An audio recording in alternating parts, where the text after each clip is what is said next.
Assalamualaikum warahmatullahi wabarakatuh. Selamat malam semua. Pada sehat-sehat semua ya. Semangat. eh, kita sama-sama berikhtiar. Kemudian semoga apa yang kita harapkan dan kita semogakan itu bisa terjabah oleh Allah Subhanahu wa taala dan proses bimbel ini menjadi suatu usaha yang telah kita lakukan, niat yang sudah kita lakukan, insya Allah nanti bisa sesuai dengan apa yang kita harapkan. Jadi semangat ya. Sedikit lagi sudah hampir ada yang mau ujian, tidak lama lagi atau mungkin ada yang sudah ujian di sini atau semua masih belum ya, Mas? Oke. Jadi kita kemarin sempat ada pembahasan mau coba kulik lagi pembahasan mengenai MRI dan CT scan. Jadi hari ini kita coba bahas lagi ya, kita coba bahas mengenai pembahasan MRI dan CT scan. Oke, sambil kita tunggu yang lain untuk join, kita mulai saja. Kita ke pembahasan CT scan dulu.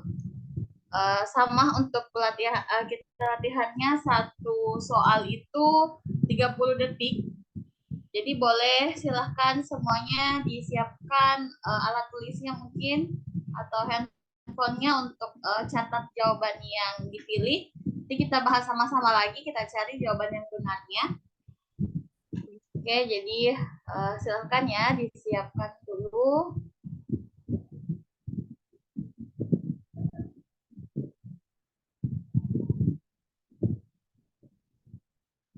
Oke. Kalau gitu kita mulai saja ya. Untuk satu soal itu pembahasannya 30 detik. Kita mulai di soal pertama. Oke. Soal pertama dimulai ya 30 detik dari sekarang.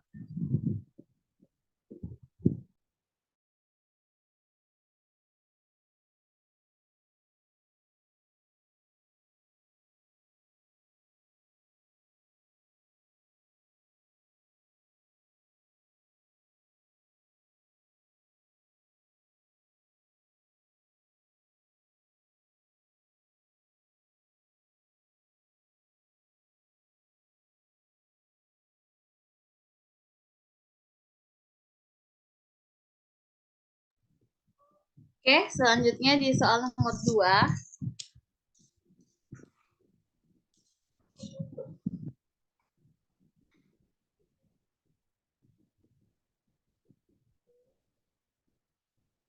Tiga puluh detik dari sekarang.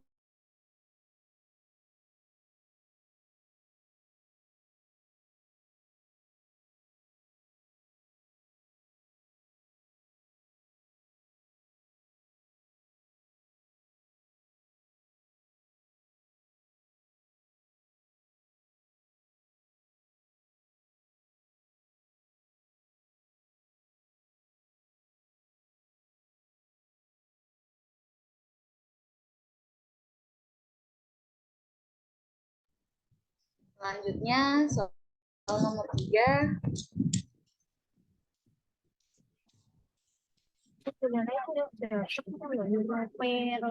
Rasa kepenakan itu sering itu kepenakan pahat itu nggak bilang masuk mana ya pernah terlokasi dia maka orang yang asian jangan penyebar ketiga orang masuk mau itu jadi baik mau itu ya itu rapi ya Nó này lo nó kan kayak sedikit nawaran. Nah, ini tuh oh, sedikit masuk. Nomor tanaman ini terus soal hawanya Mantep pagi kok ini rasanya kayak ini yo salah kegajian itu juga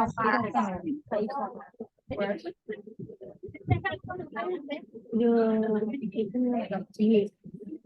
dia medis anak mau ngembar suara nih aku sih nah segala lu Jadi binatang semuanya sih ada mandang enggak nangkep nondine loh. Jangan.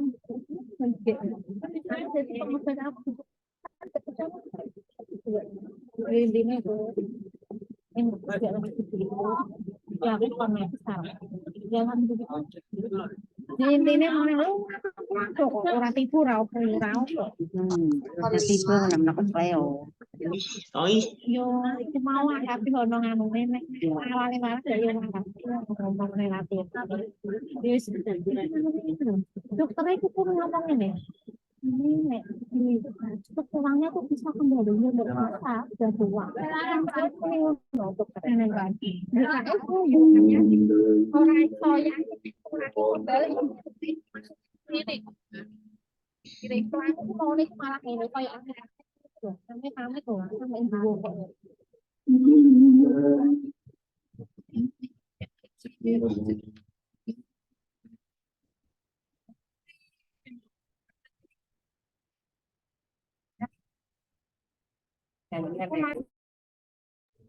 Selanjutnya soal nomor 6.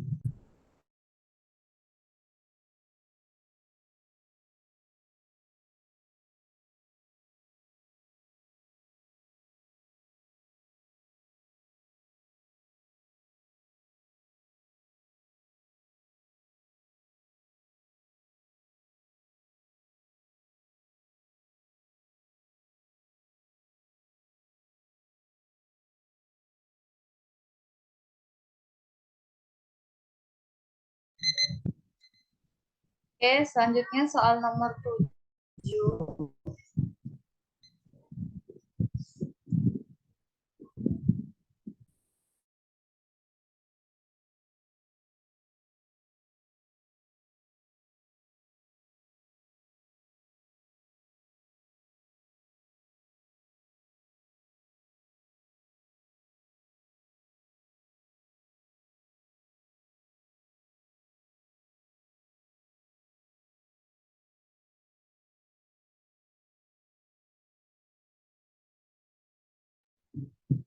Selanjutnya soal nomor 8.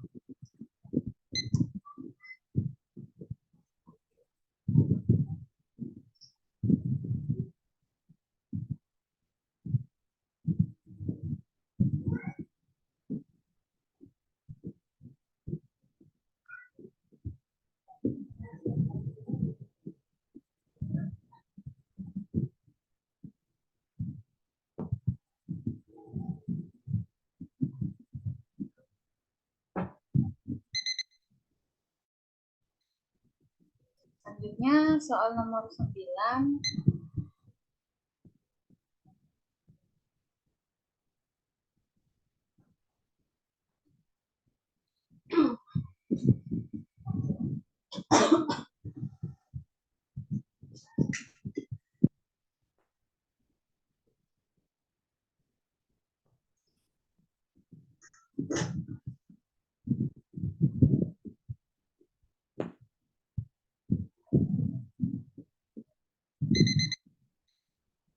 Selanjutnya soal nomor 10.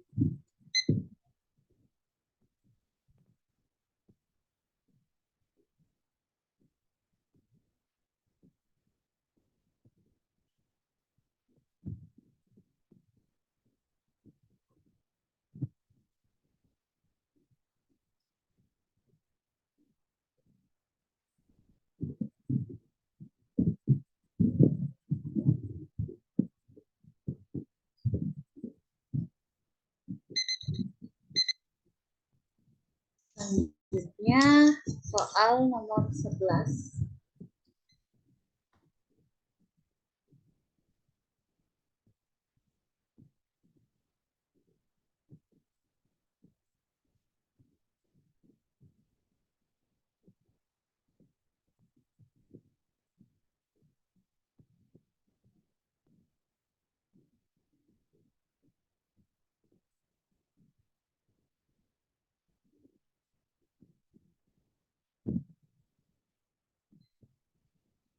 Selanjutnya soal nomor 12.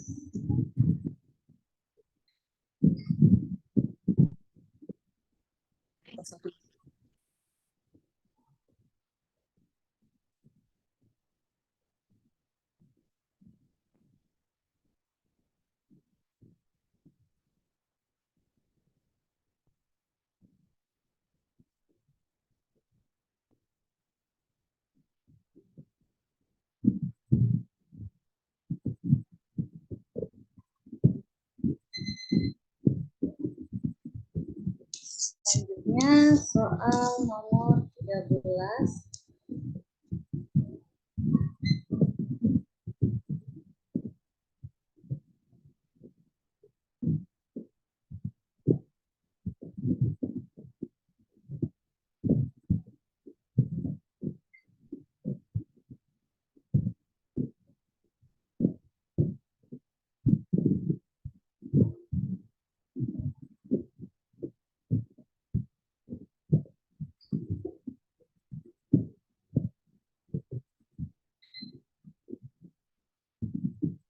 Oke, selanjutnya soal nomor 14.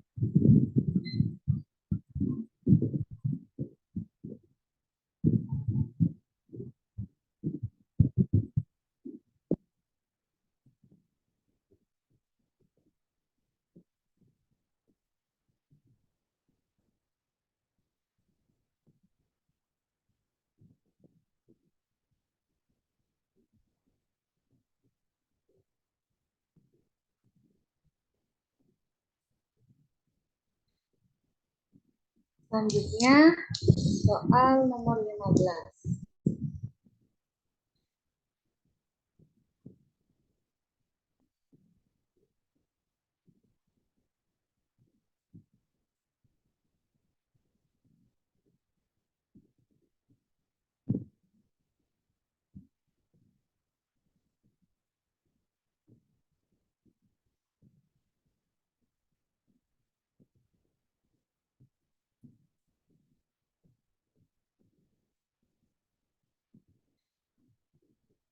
Selanjutnya soal nomor 16.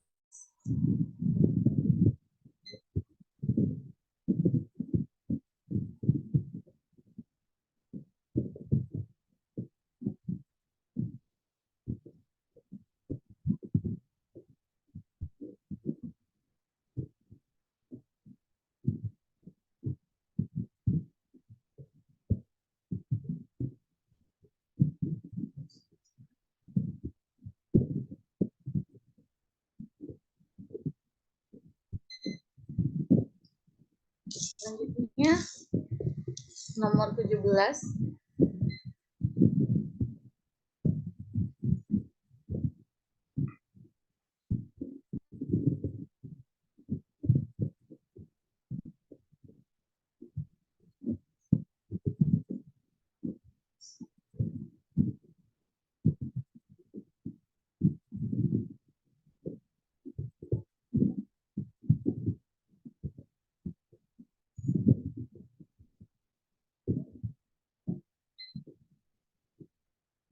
Selanjutnya nomor 18.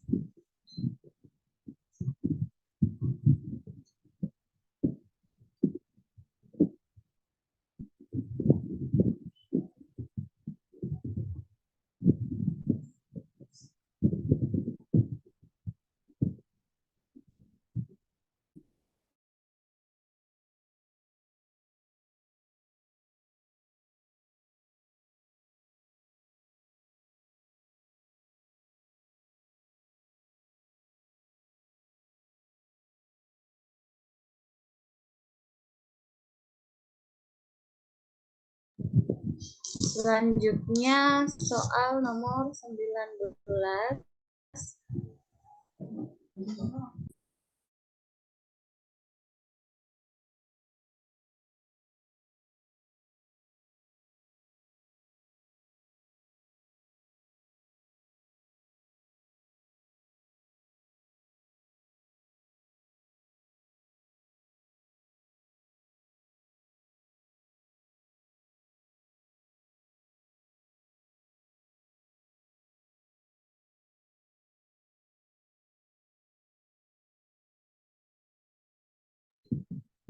Selanjutnya soal nomor 20.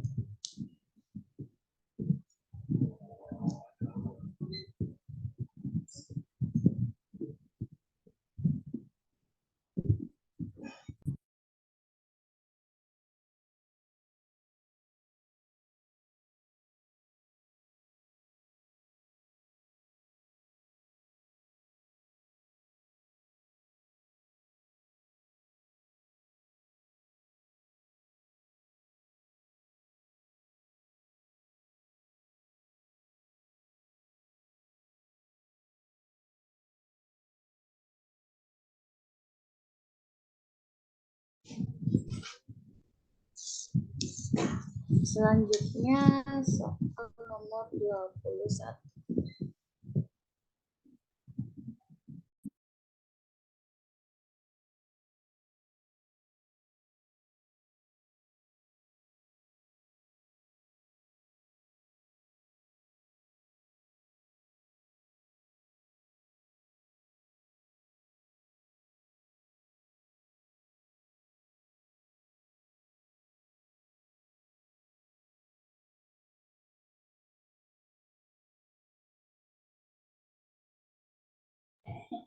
Selanjutnya soal nomor 22.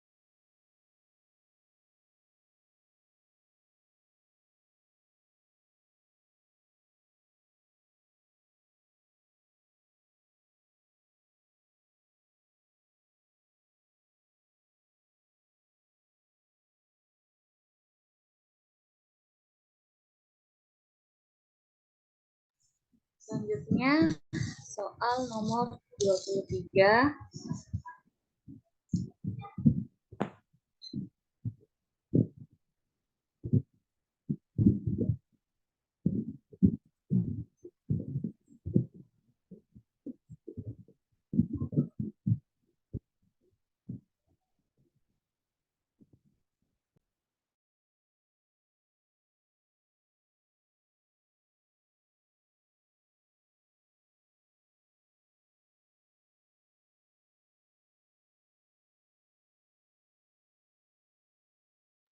Selanjutnya nomor 24.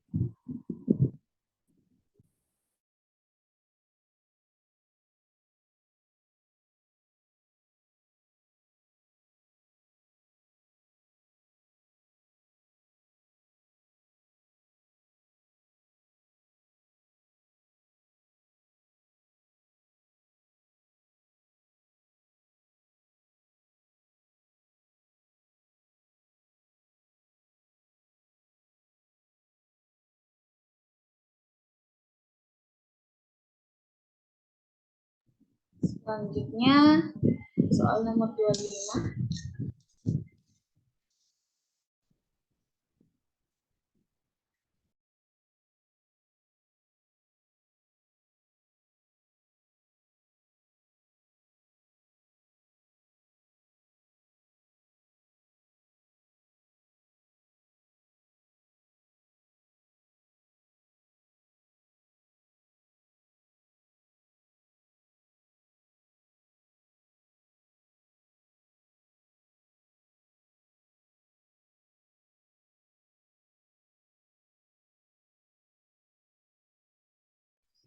Selanjutnya soal nomor 26.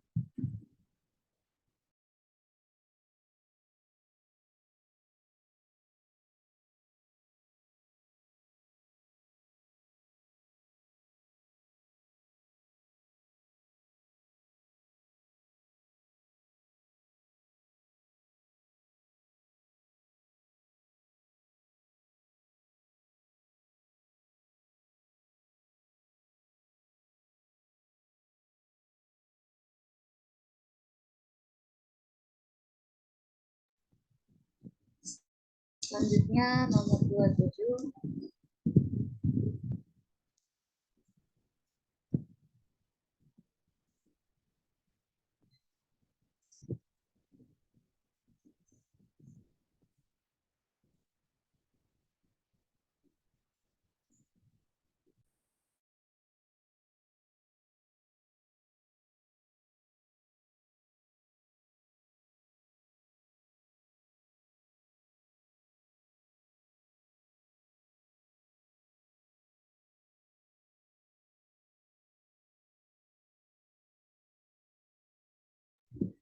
Selanjutnya soal nomor 28.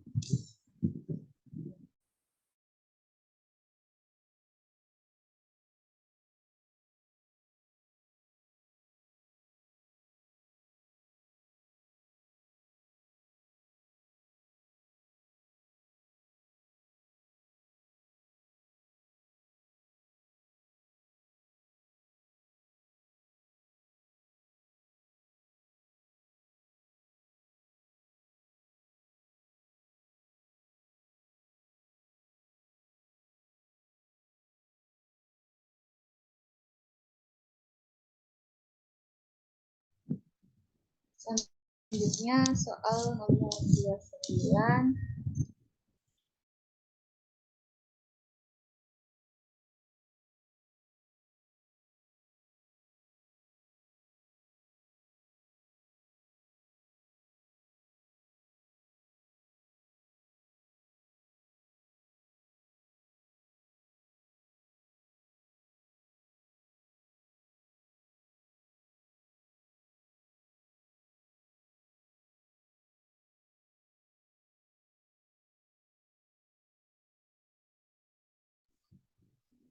Selanjutnya nomor 30.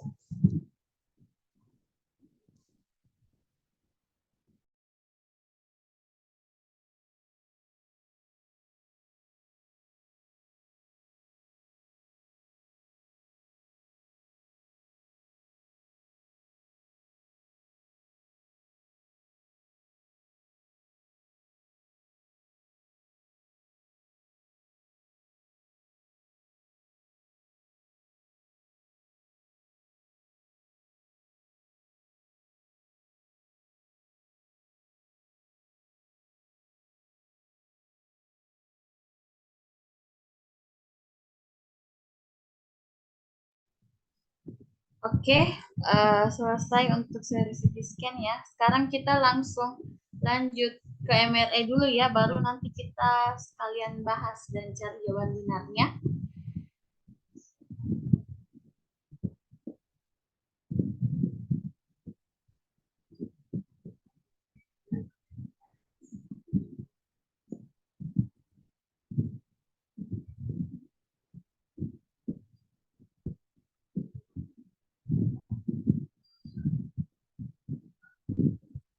Oke, sama ya, satu soal 30 detik. Kita mulai untuk seri MRI, dimulai dari sekarang.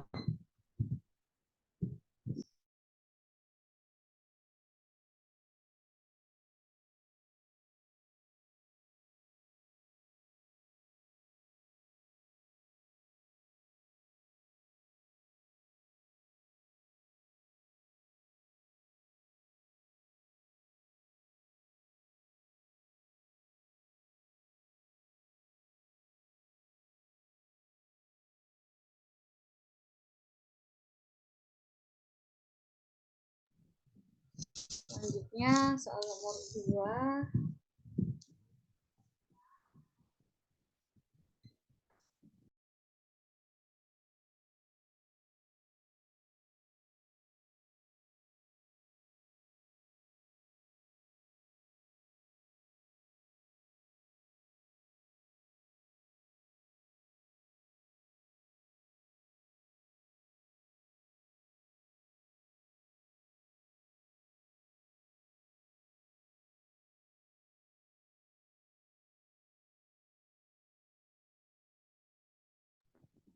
Selanjutnya soal nomor 3.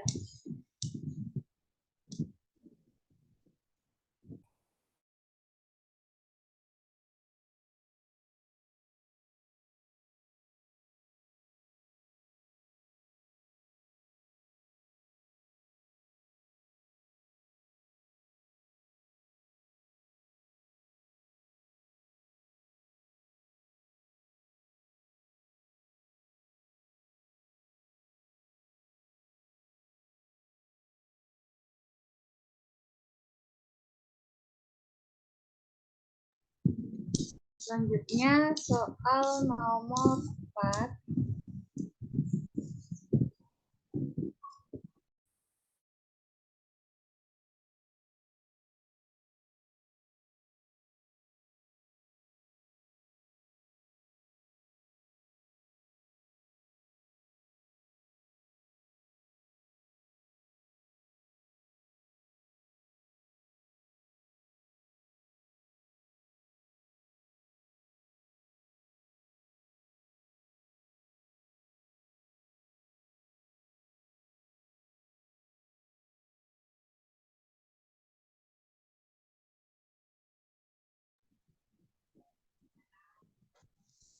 Selanjutnya soal nomor 5.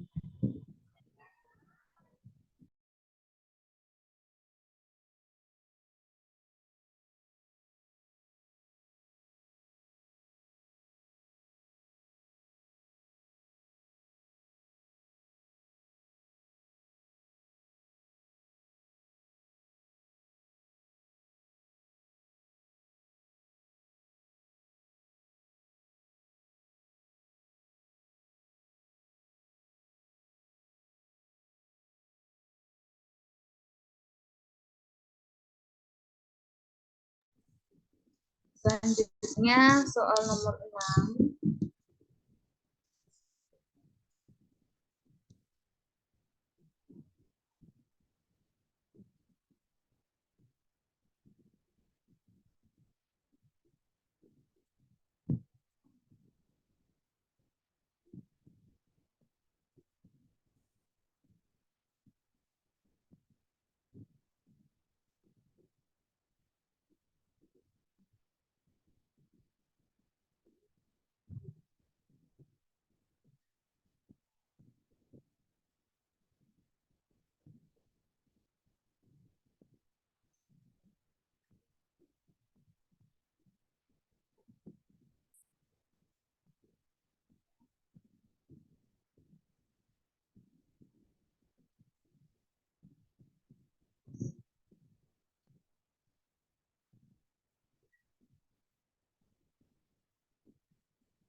Selanjutnya soal nomor 7.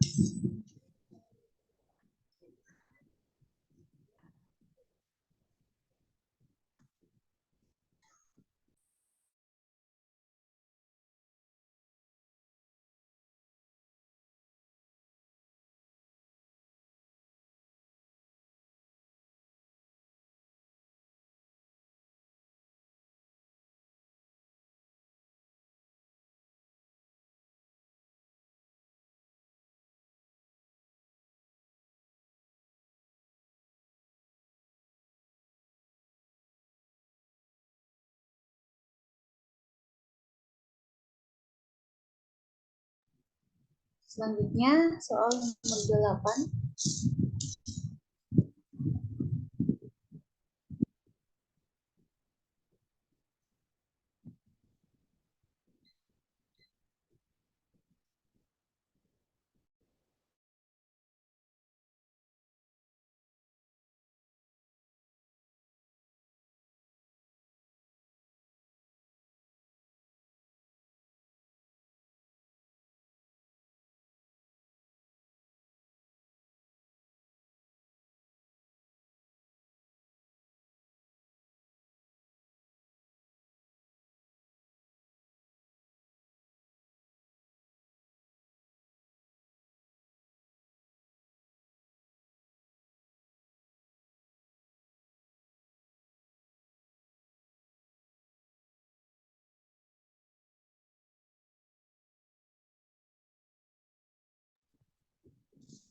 Selanjutnya soal nomor 9.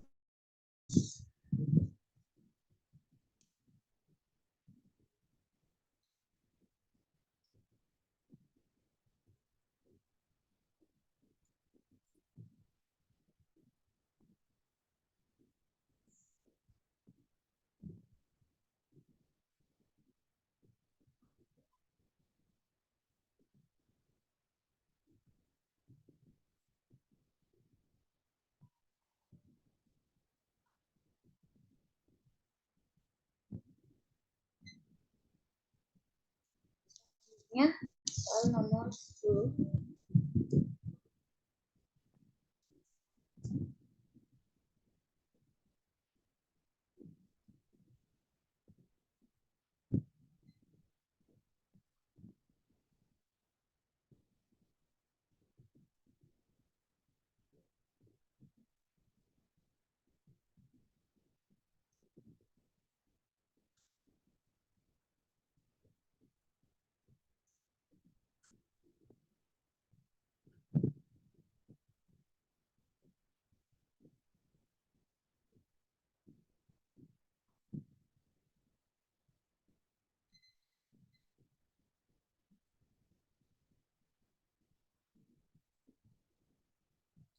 Selanjutnya soal nomor 11.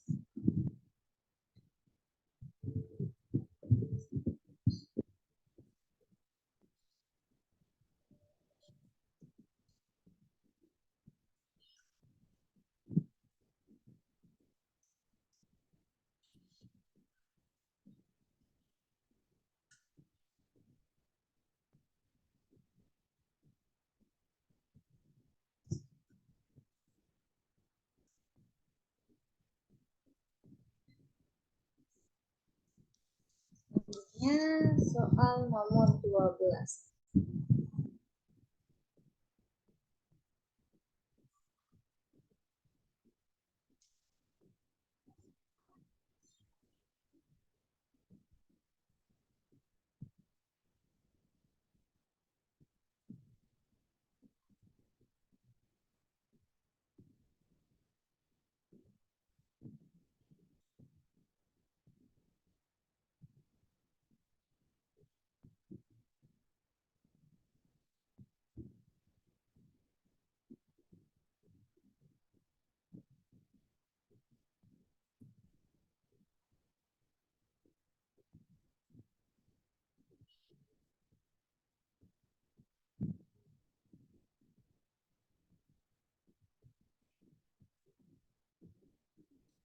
Selanjutnya nomor 13.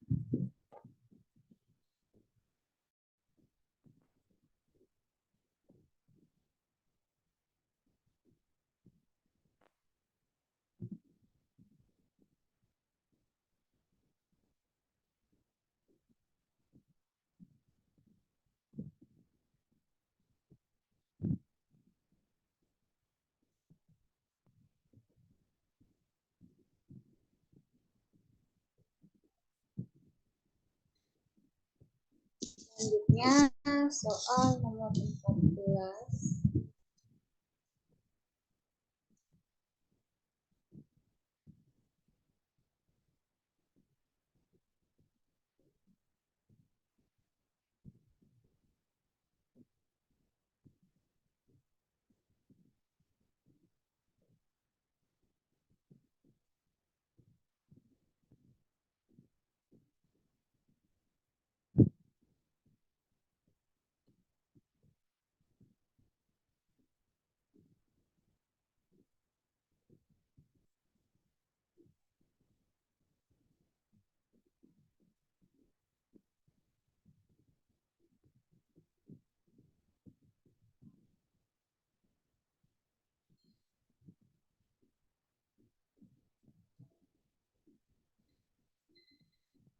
Oke, next soal nomor 15.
Oke, next soal nomor 16.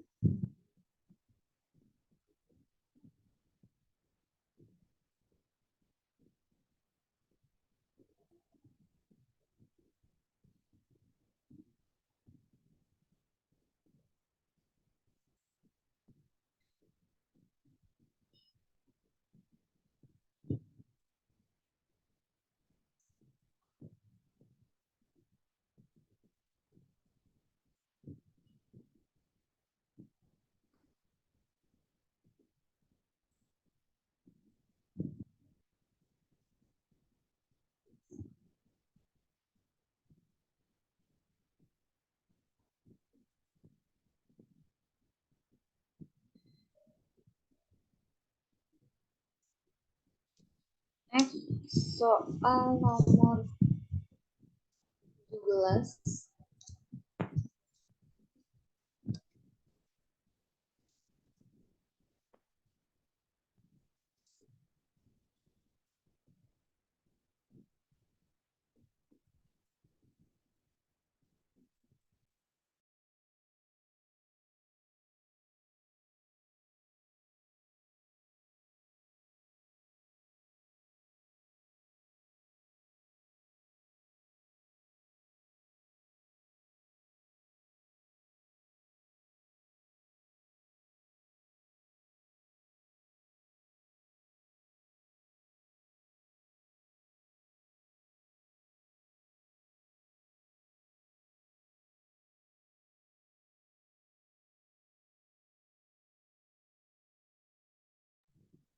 Selanjutnya soal nomor 18.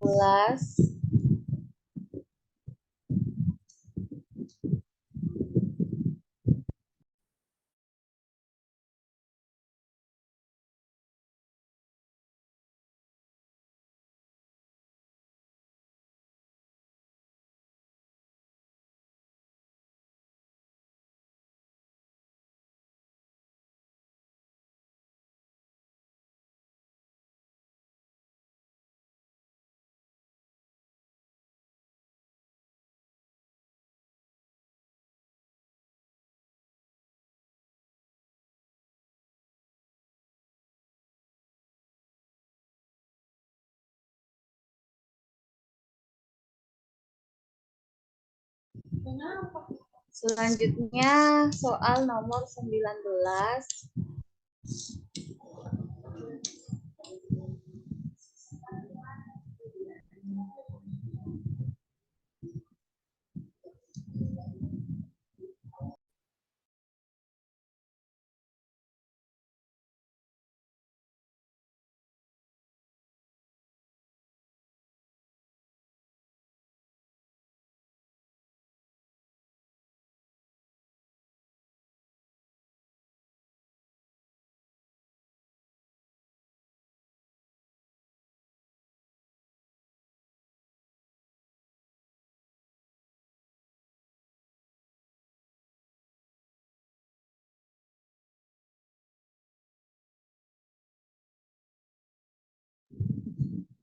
Selanjutnya nomor 20.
Selanjutnya nomor 21.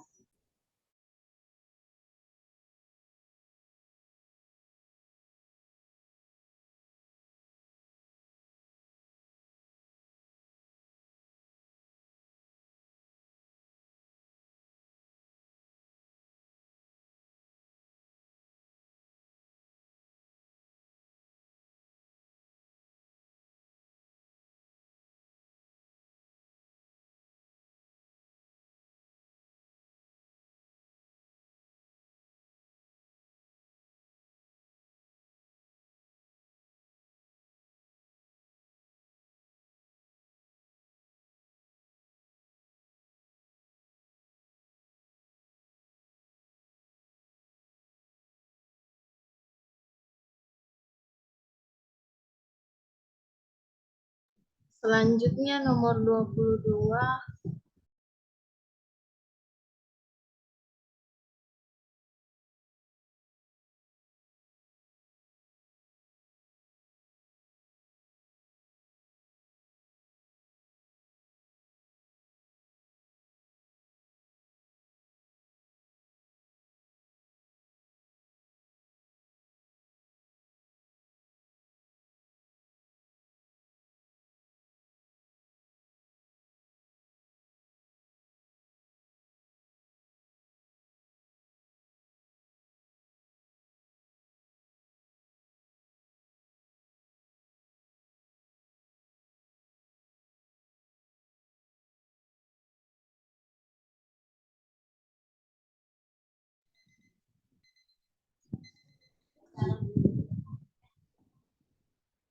Selanjutnya nomor 22.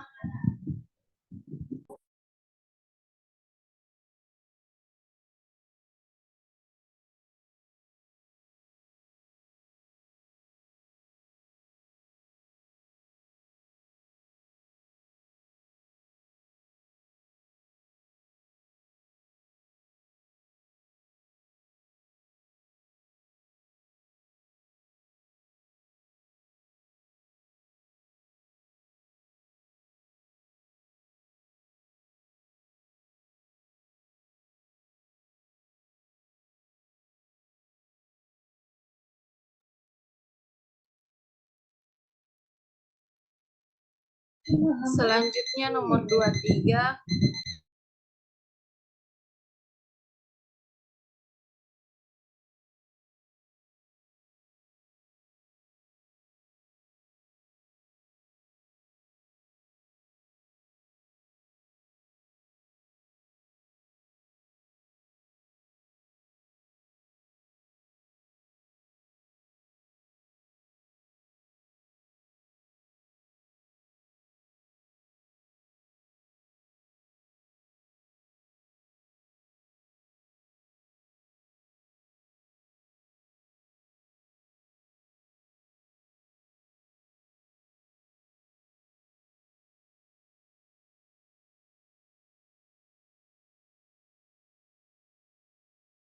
Selanjutnya nomor 24.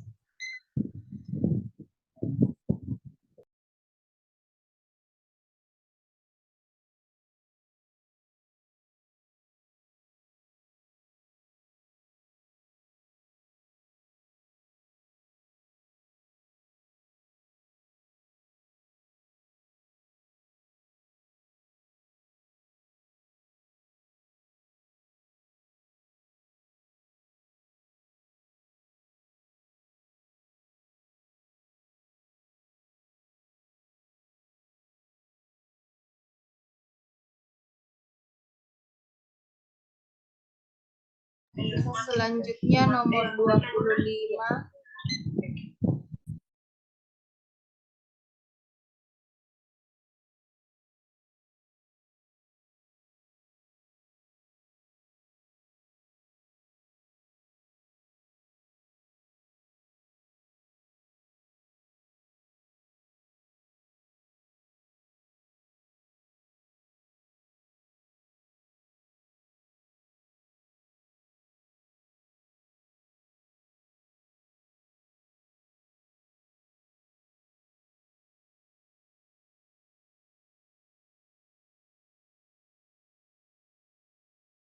Selanjutnya nomor 26.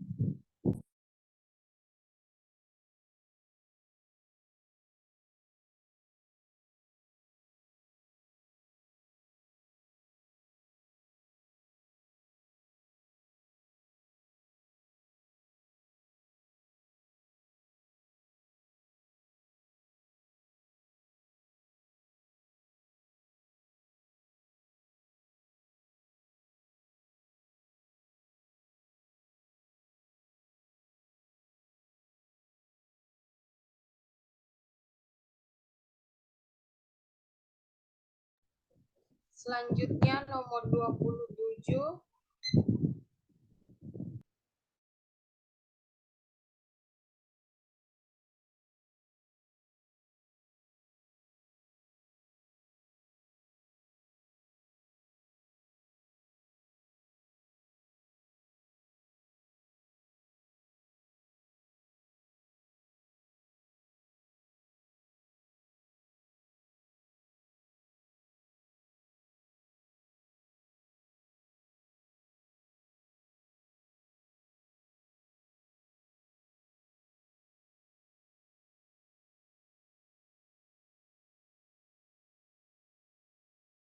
Selanjutnya nomor 28.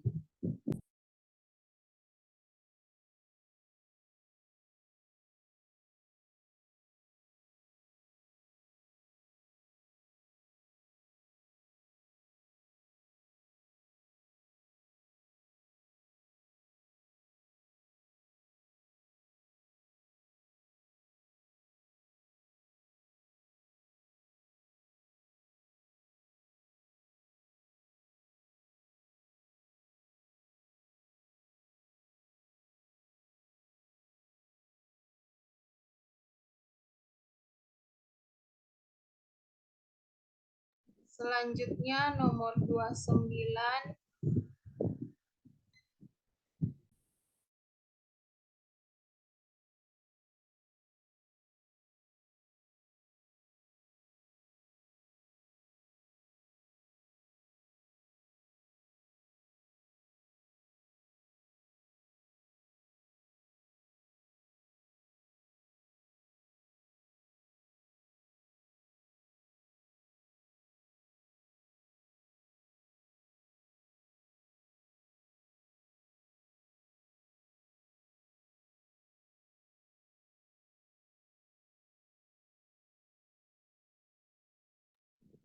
Selanjutnya nomor 30.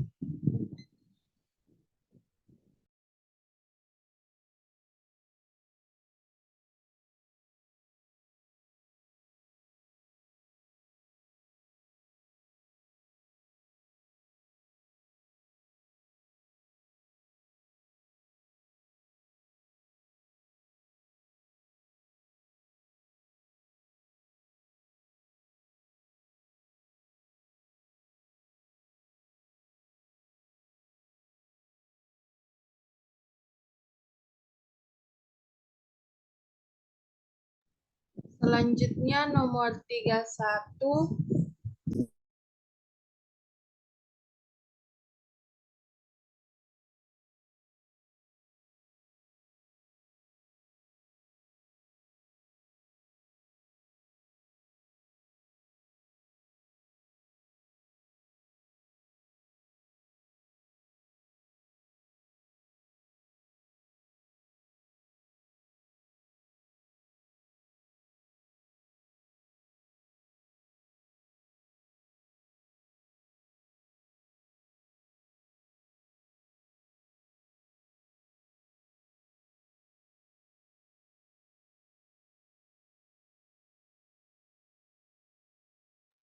Selanjutnya nomor 32.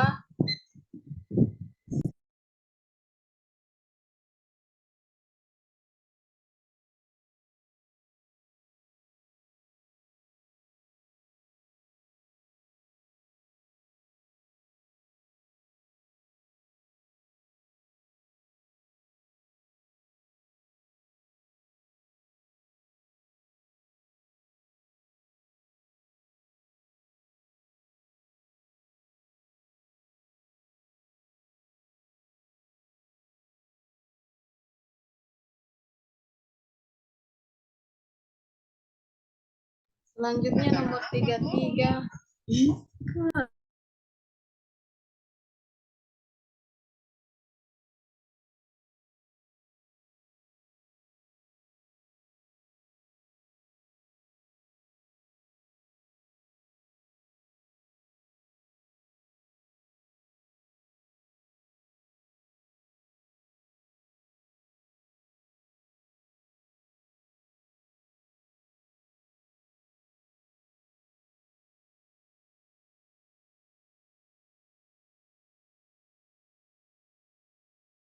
Selanjutnya nomor 34.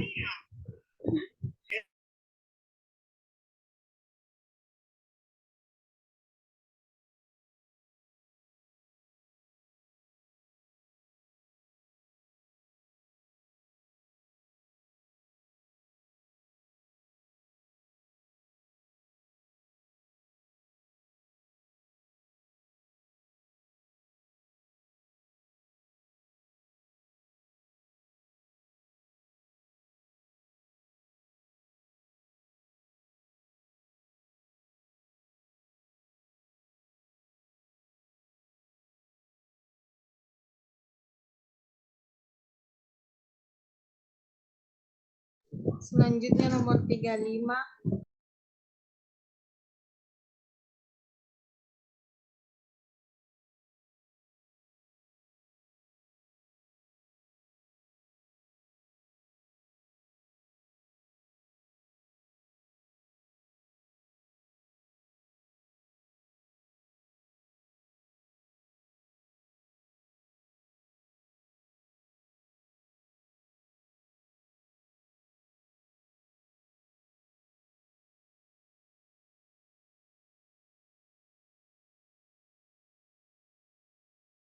Selanjutnya nomor 36.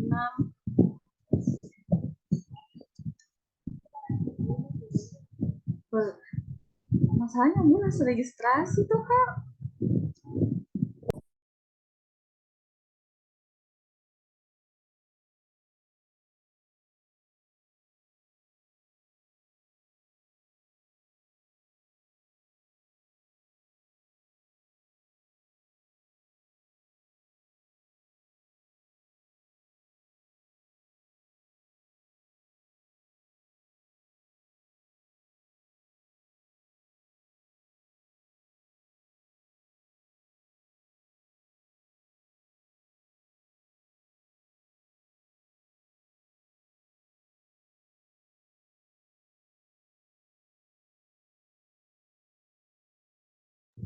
Selanjutnya nomor 37.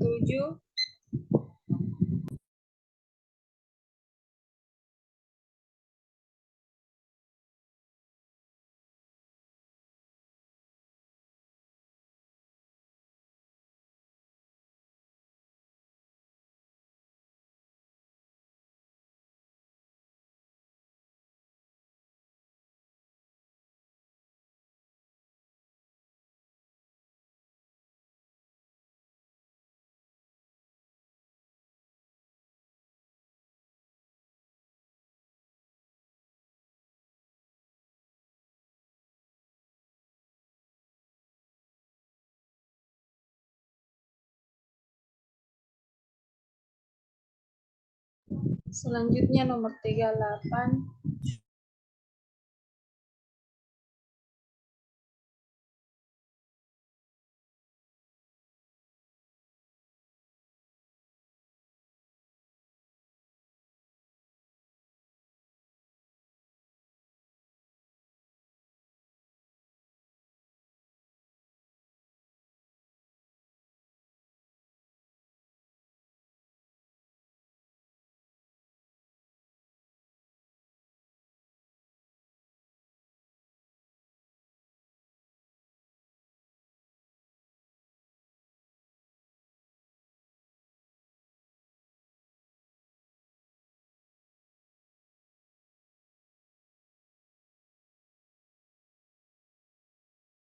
Selanjutnya nomor 39.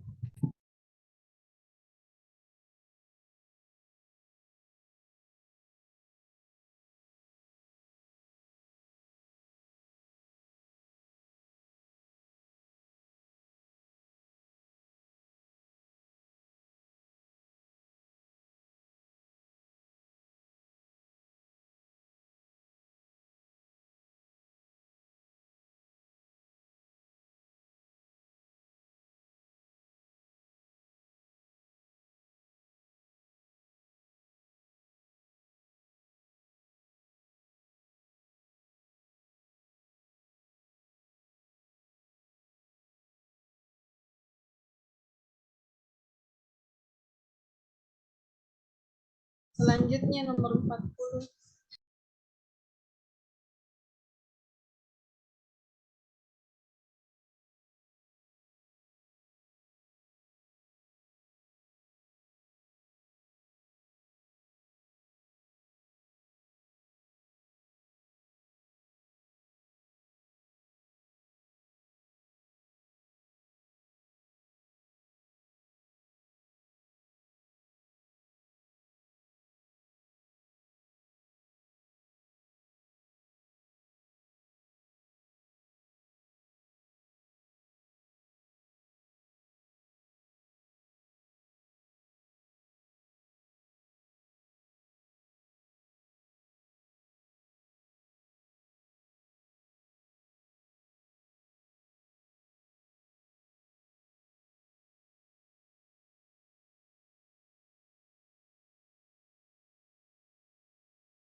Oke, jadi sudah selesai 40 nomor seri MRI dan 30 nomor seri CT scan. Kita coba bahas dulu, kita cari jawaban yang benarnya.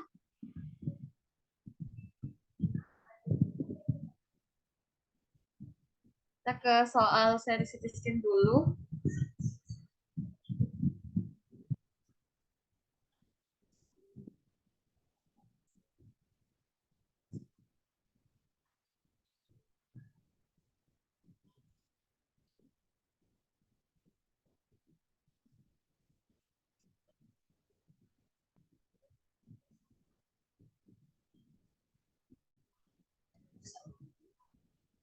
Oke. Nah, di soal nomor 1 ini, di sini clue-nya itu pemeriksaan CT scan kepala tanpa kontras, kemudian menggunakan window width dan window level. Nah, dia yang ditanyakan itu berapa window width dan window level dari CT scan kepala tanpa kontras. Nah, biasanya kalau pemeriksaan CT scan kepala tanpa kontras itu biasanya menggunakan window width 80 dan window level itu 40. Nah, kemudian menggunakan biasanya slice thickness-nya itu 5 mm dengan interval image-nya itu 5 sampai 10 mm dan dengan algoritma smooth di mana kondisi jaringan khusus brain. Nah, jadi kalau yang ditanyakan window width dan window level, berarti jawaban yang paling tepat itu adalah poin A. Window width-nya 80 dan window level-nya itu 40.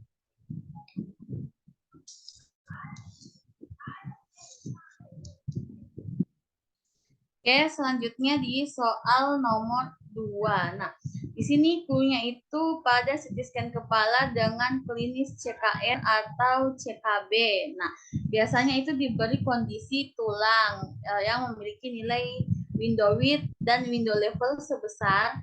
Di sini clue-nya itu CT scan kepala dengan klinis CKR atau CKB yang ditanya dengan adanya kondisi tulang. Jadi diberikan kondisi tulang sedang ke bandar itu window width dan window levelnya.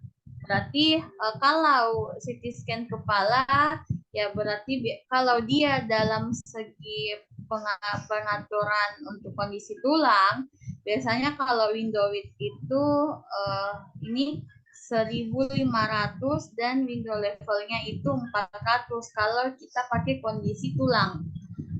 Jadi kalau kita pakai kondisi tulang atau bone, berarti window width-nya 1.500 dan 400. Kemudian soal nomor 3. gitu kita kan dah. Keyakinannya Mam. Unmute dulu ya.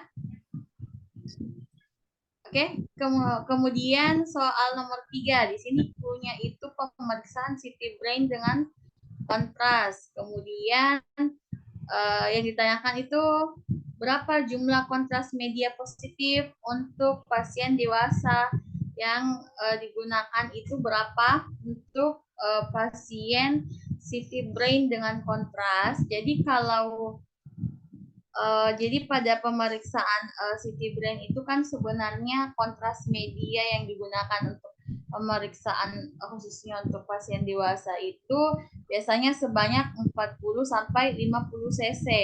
Kemudian nanti ada NaCl yang digunakan itu kemungkinan biasanya 50 cc bila dia double searing. Kemudian nanti flow rate-nya yang digunakan itu 2,5 sampai dengan 3 cc untuk dewasa, biasanya seperti itu. Jadi jawaban yang paling tepat memang ini ya, D40 sampai 50 cc untuk media kontras yang digunakan. Kemudian soal nomor 4, pemeriksaan CT scan nasofaring dilakukan dengan posisi pasien apa? Di situ. Jadi CT kepala itu atau nasofaring itu pada umumnya dilakukan dengan cara head first, Kemudian jadi kepala yang duluan dan masuk ke dalam lubang gantry CT scan. Jadi yang paling tepat untuk nasofaring ya berarti poin A, head first. Kemudian soal nomor 5, di sini clue-nya itu CT nasofaring, skenogram batas atas diambil dari MAE, sedangkan batas bawah itu mencakup apa? Nah, ini CT nasofaring ya. Jadi sebenarnya kalau batas atas pemeriksaan CT scan nasofaring itu untuk skenogramnya adalah MAE, kemudian batas bawahnya itu tulang torakal 3 di situ, vertebra torakal 3. Jadi biasanya di situ kalau untuk mengenai CT nasofaring ya kalau skenogramnya ya berarti jawaban yang paling tepat untuk batas bawah ya berarti kolumna vertebrae torakal 3. Kemudian soal nomor 6 di sini delay yang diberikan pada pemeriksaan CT scan nasofaring. Nah, kalau delay untuk CT scan nasofaring itu kan diberikan pada pemeriksaan 25 detik setelah penyuntikan.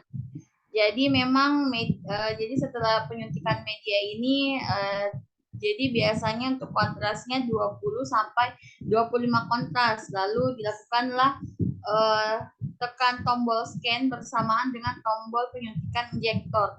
Jadi di sini jawaban yang paling tepat adalah B.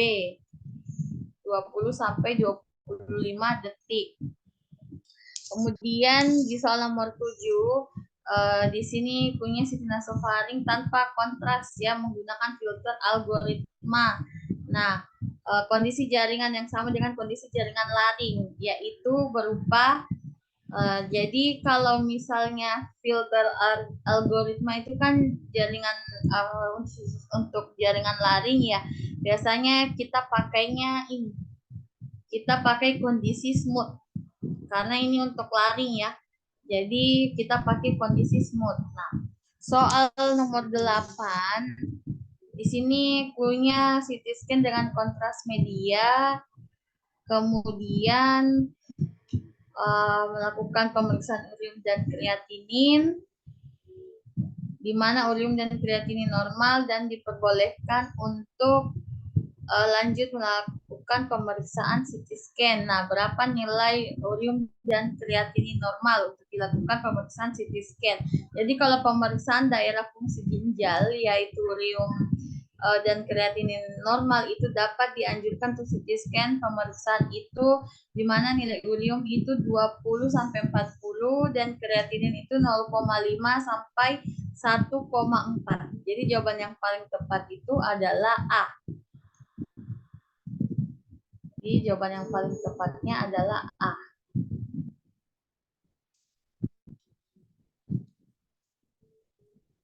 Oke, selanjutnya soal nomor 9. Soal nomor 9 itu di mana pemeriksaannya CT scan SPN atau sinus paranasal, kemudian dilakukan scanning di mana mendapatkan sinogram kepala yaitu yang ditanyakan apa batas bawah dan apa batas atas dan batas bawahnya. Jadi kalau setelah skenogram kepala itu berhasil dibuat, dalam pemeriksaan SPN itu dilakukan scanning irisan dari batas atas itu sinus frontalis dan batas bawahnya adalah 3 cm di bawah dari os palatum. Jadi yang paling tepat adalah ini. Batas atas sinus frontalis dan batas bawah 3 cm di bawah os palatum. Jadi jawabannya adalah D. Selanjutnya di soal nomor 10 di sini clue-nya itu High Resolution Computer Tomography atau HRCT. Khususnya di HRCT toraks. Nah, di mana HRCT ini adalah pemeriksaan MSCT toraks yang sangat sensitif untuk mengamati parenkim paru dan khususnya untuk dinilai. Jadi yang ditanyakan apa yang akan dinilai untuk MSCT toraks ini. Jadi di sini kalau untuk jadi kalau mengamati parenkim paru itu khususnya berarti otomatis yang akan kita nilai ya ini bronchi dan bronchus. Ini yang akan kita nilai kan di sini sudah sangat jelas untuk mengamati parenkim. Jadi memang yang paling tepat ya berarti bronchi dan bronchus. Kemudian soal nomor 11, di sini nomor 11 clue-nya itu CT scan toraks. Kemudian salah satu persiapan pasien adalah minum air putih sebanyak berapa gelas. Jadi ditanyakan berapa gelas yang harus diminum untuk persiapan pasien CT scan toraks. Jadi untuk yang merupakan sebagai persiapan pasien pemeriksaan CT scan toraks itu di mana di sini puasa 4 sampai 6 jam sebelum pemeriksaan, kemudian cek laboratorium ureum kreatinin dan IGFR, kemudian diharuskan minum air putih menjelang pemeriksaan dan setelah pemeriksaan itu sebanyak 2 sampai 3 gelas. Kemudian obat diabetes itu harus dihentikan. Jadi jawaban yang paling tepat itu adalah 2 sampai 3 gelas. Oke, selanjutnya di soal nomor 12. Nah, di bawah ini merupakan teknik pemeriksaan CT scan toraks. Nah, dari CT scan toraks yang mana yang kurang tepat di bawah ini menjelaskan mengenai teknik pemeriksaan CT scan toraks. Jadi yang kurang tepat ya pertanyaannya. Jadi kalau untuk pemeriksaan CT scan toraks ya berarti dia fit first. Kemudian untuk merupakan teknik pemeriksaan lengkapnya berarti posisi pasiennya akan supine dengan kedua tangannya itu di atas kepala, atur landmarknya apex paru, kemudian memasukkan data pasien dan demografi pasien, terus pilih protokol CT toraks, buat topogram atau spot skenogramnya yang di daerah toraks AP dan lateral, kemudian di CT toraksnya ya berarti kita harus atur batas atasnya dan batas bawah. Ya berarti di sini penjelasannya yang tidak atau yang kurang tepat itu berarti adalah C, head first. Jadi biasanya kalau kita untuk pemeriksaan CT scan toraks biasanya kita lebih utamakan di feet first ya. Jadi jawaban yang paling tepat adalah C. Nah, selanjutnya di nomor 13. Nah, di nomor 13 ini clue-nya itu berikut ini merupakan jenis bahan kontras oral. Kemudian yang dapat diberikan pada pasien CT scan abdomen. Nah, apa yang dapat diberikan pada pasien CT scan abdomen? Jadi kalau misalnya dalam pembahasan ini mikrobar CAT itu sama dengan barium dan aturan minumnya itu minum dan habiskan secara bertahap laritannya sekitar 700 cc dalam waktu 30 menit. Setelah cairan diberikan dan sisanya itu 150 sampai 200 cc, sisanya itu diminum saat pemeriksaan akan dimulai. Jadi dari penjelasan di atas semuanya benar ya dari clue-nya. Ini berarti jawaban yang paling tepat adalah D. Semua benar. Oke, selanjutnya di soal nomor 14. Nah di sini, jadi di sini clue-nya itu di bawah ini yang bukan indikasi ya. Yang bukan indikasi dari pemeriksaan CT scan pelvis.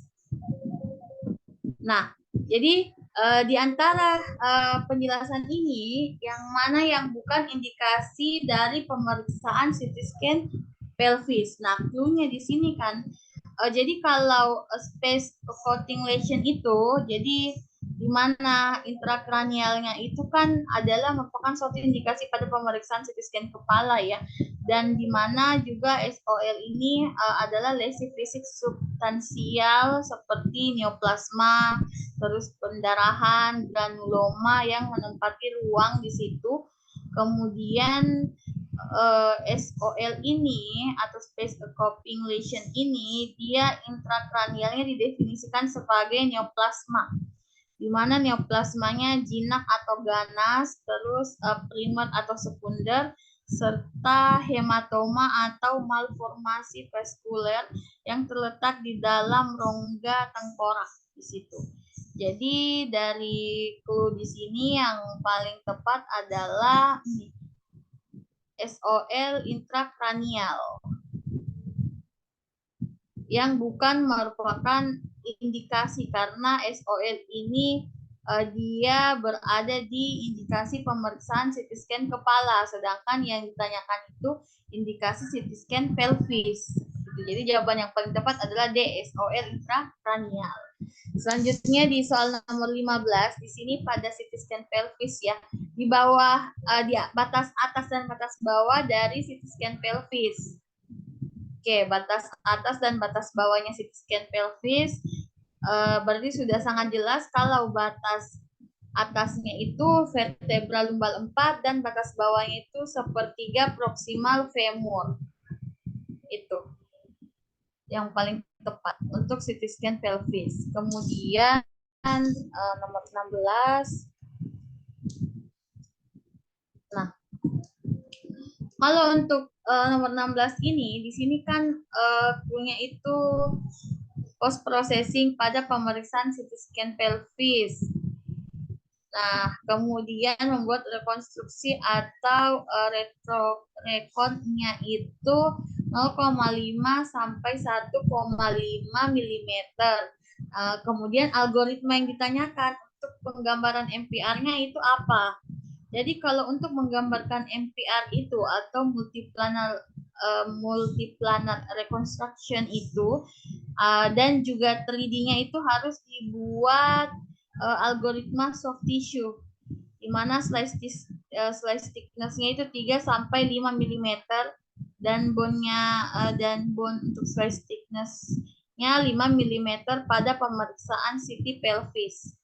Nah, di situ berarti untuk algoritma atau kernelnya berarti pada gambaran MPR ya berarti jawaban yang paling tepat adalah soft tissue dan bone ya, karena kalau soft tissue itu algoritmanya di mana algoritma soft tissue itu slice thickness-nya 3 sampai 5, terus bone itu slice thickness-nya 5. Jadi kalau untuk yang ditanyakan algoritma atau kernel dalam MPR ya berarti jawaban yang paling tepat ini soft tissue dan bone. Kemudian di nomor 17. Nah, di nomor 17 ini di mana merupakan indikasi pemeriksaan CT scan kolumna vertebra cervical dan lumbal. Nah, yang mana di bawah ini yang bukan merupakan indikasi CT scan kolumna vertebra cervical dan lumbal. Jadi kalau di antara klinis ini ada hepatomegali. Nah, kalau hepatomegali itu bukanlah indikasi dari pemeriksaan CT scan tulang belakang ya, karena itu sudah sangat jelas di situ tergambarkan. Berarti jawaban yang paling tepat adalah herniasi hepatomegali radiokulopati. Ini yang bukan merupakan suatu indikasi pemeriksaan CT scan kolumna vertebra. Kemudian batas atas dan batas bawah dari pengambilan skenogram CT scan cervical. Nah, yang ditanyakan batas atas batas bawahnya ya berarti kalau CT scan cervical itu batas atas skenogramnya adalah MAE, meatus acousticus externa, dan batas bawahnya itu vertebra torakal 3. Jadi jawaban yang paling tepat adalah C, MAE dan torakal 3 di situ. Kemudian nomor 19. Nah, di sini itu pemeriksaan CT scan cervical dengan menggunakan bahan kontras positif. Nah, yang ditanyakan itu berapa banyaknya bahan kontras positif yang digunakan pada pemeriksaan CT scan servikal.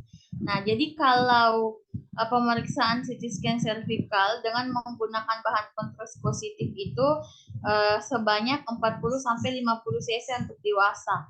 Nah, jika pasien bayi, media kontras yang digunakan ya biasanya 1 cc per kilo dari berat badan bayinya. Tapi kan ini yang ditanyakan untuk dewasa, berarti jawaban yang paling tepat adalah A, 40-50 cc. Oke, kemudian soal nomor 20. Nah, di sini clue-nya itu pemeriksaan CT scan torakal, di mana delay-nya itu yang diberikan saat setelah penyuntikan bahan kontras media positif itu ada berapa detik untuk waktu delay-nya. Nah, jadi kalau untuk delay dalam pemeriksaan CT scan torakal itu dia 20-25 detik setelah penyuntikan bahan kontras. Jadi jawaban yang paling tepat adalah D, 20-25 detik. Kemudian di soal nomor 21. Nah, posisi pasien pada pemeriksaan CT scan torakal apa? Nah, jadi kalau posisi pasien CT scan torakal itu di situ posisi pasiennya dia supine, terus di mana lumbalnya masuk ke dalam dengan feet first atau kaki yang duluan di gantry. Jadi posisi pasien yang paling tepat adalah poin D. Jadi dia feet first dan pasiennya supine. Selanjutnya soal nomor 22. Nah, pada pemeriksaan CT scan humerus, posisi prone atau semi prone dengan sisi yang diperiksa itu berada di kepala. Nah, di mana yang memungkinkan humerus itu terletak pada bidang isocenter gantry yang dikenal dengan istilah. Jadi kalau istilah itu kan disebut dengan Superman position ya, karena tangan yang diperiksa itu diletakkan di atas kepala pasien. Jadi istilah ini sering disebut juga pada pemeriksaan CT scan elbow joint. Situ menempatkan tangan berada di atas kepala saat dilakukan pemeriksaan CT scan. Jadi yang paling tepat adalah Superman position. Kemudian nomor 23. Nah, di sini clue-nya CT scan humerus, terus slice thickness yang digunakan untuk rekonstruksi MPR itu atau 3D recon itu berapa? Nah, kalau buat rekonstruksi atau retro rekonnya itu 0,5 sampai 1,5 mm. Dengan tisu dan bone algoritma kernelnya itu untuk soft tissue-nya menggambarkan MPR 3D atau 3D soft tissue-nya itu. Jadi sudah sangat kelihatan ya, berarti jawaban yang paling tepat itu adalah B. 0,5 sampai 1,5 mm untuk slice thickness-nya di CT scan humerus. Selanjutnya nomor 24. Jadi di sini clue-nya itu indikasi di bawah ini yang bukan merupakan indikasi pemeriksaan CT scan elbow joint. Nah, kalau di sini klinisnya di sini terdapat herniasi ya.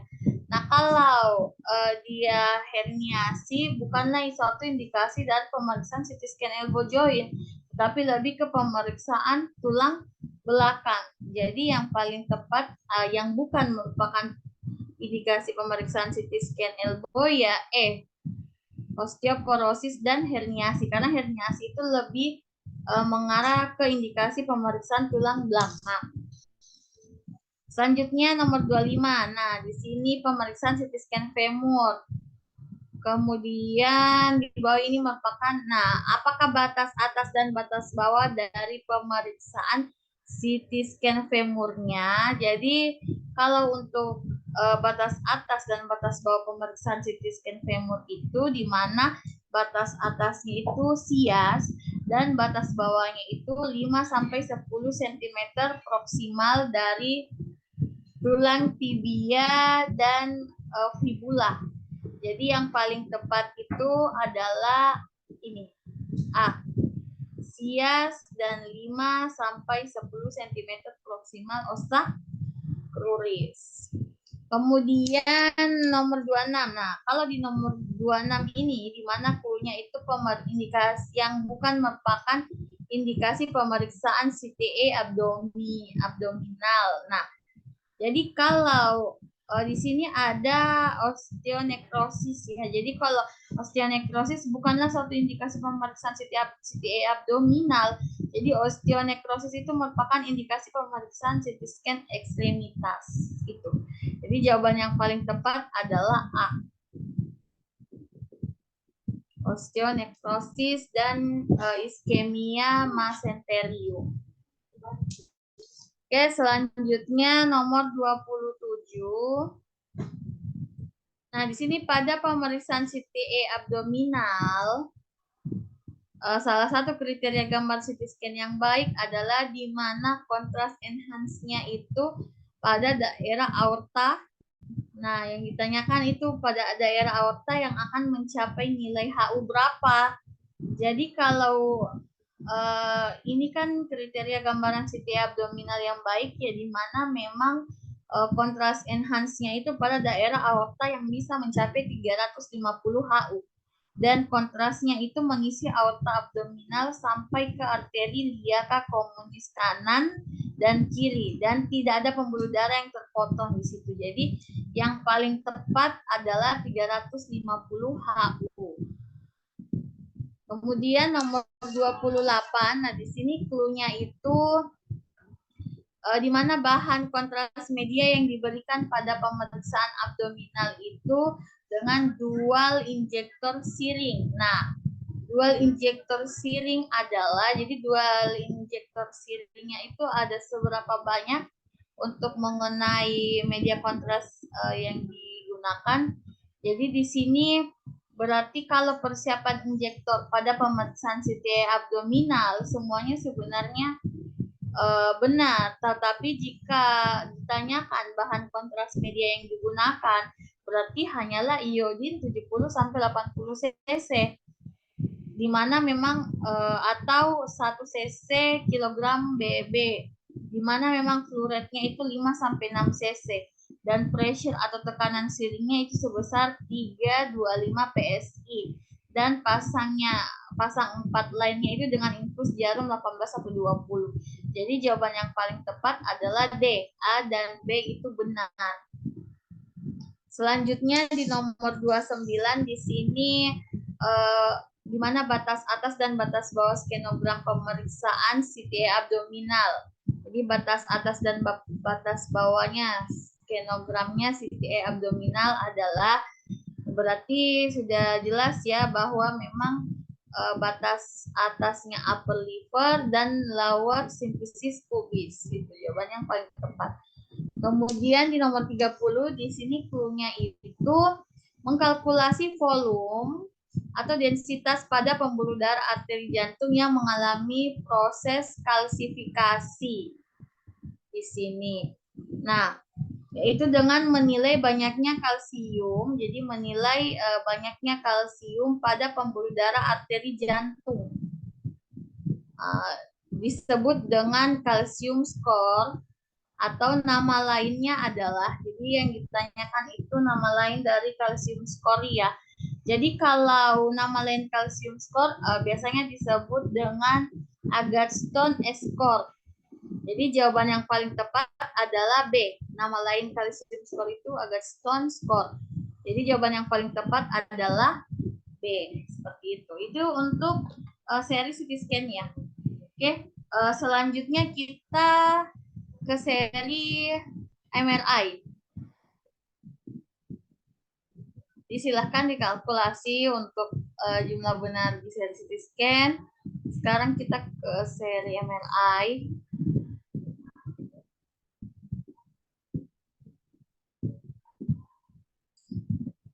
Oke.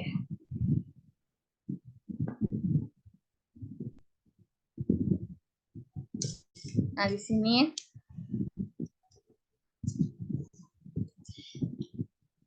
sini karena ditanyakan itu pembobotan T2 yang lebih terang disebut apa? Jadi kalau pembobotan T2 yang lebih terang itu biasanya ya disebut hiperintens ya. Jadi itu hiperintens merupakan istilah dari pembobotan citra MRI yang lebih terang pada T2. Dan hypointens itu adalah istilah dari pembobotan citra MRI yang lebih gelap pada T1. Jadi jawaban yang paling tepat adalah ini. Hyperintens. Jawabannya adalah B.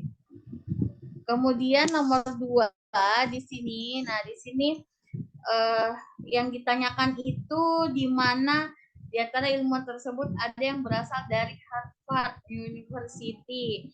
Ilmuwan di mana tahun 1946. Jadi kalau ilmuwan pengembangan MRI itu berasal dari Harvard University adalah Edward Purcell. Poin B itu yang berasal dari Harvard University. Jadi jawaban yang paling tepat adalah B.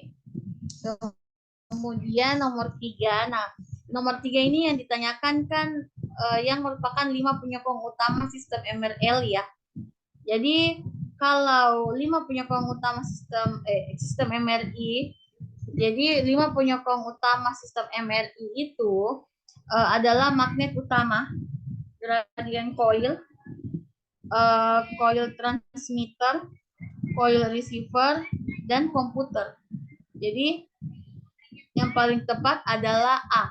Magnet utama, gradient coil, coil transmitter, coil receiver, dan komputer. Itu 5 penyokong utama dari sistem MRI. Kemudian nomor 4. Nah, di sini soal nomor 4 di mana pada perangkat MRI dipasang koil elektromagnetiknya. Kemudian yang berfungsi menjaga keseragaman atau homogenitas. Kemudian untuk kuat medan pada magnet utama itu disebut dengan apa istilahnya? Jadi kalau koil elektromagnetik tersebut disebut juga dengan sim coil. Jadi jawaban yang paling tepat adalah C, sim coil. Kemudian soal nomor 5, fungsi coil gradient. Jadi coil gradient itu merupakan penghasil medan yang mempunyai fraksi kecil ya terhadap medan magnet utama, dan gradient ini digunakan untuk memvariasikan medan magnet pada pusat. Jadi jawaban yang paling tepat adalah A, memvariasikan medan magnet pada pusat. Kemudian nomor 6. Nah, itu yang paling banyak yang mendominasi jaringan biologi adalah atom hidrogen. Serta atom lain yang teriatik juga dapat terjadi fenomena resonansi antara lain. Nah, jadi di situ berarti sudah jelas ya bahwa memang karbon, natrium, fosfor itu sudah masuk pada bagian hidrogen. Jadi yang paling tepat adalah semua benar. Oke, selanjutnya soal nomor 7. Nah,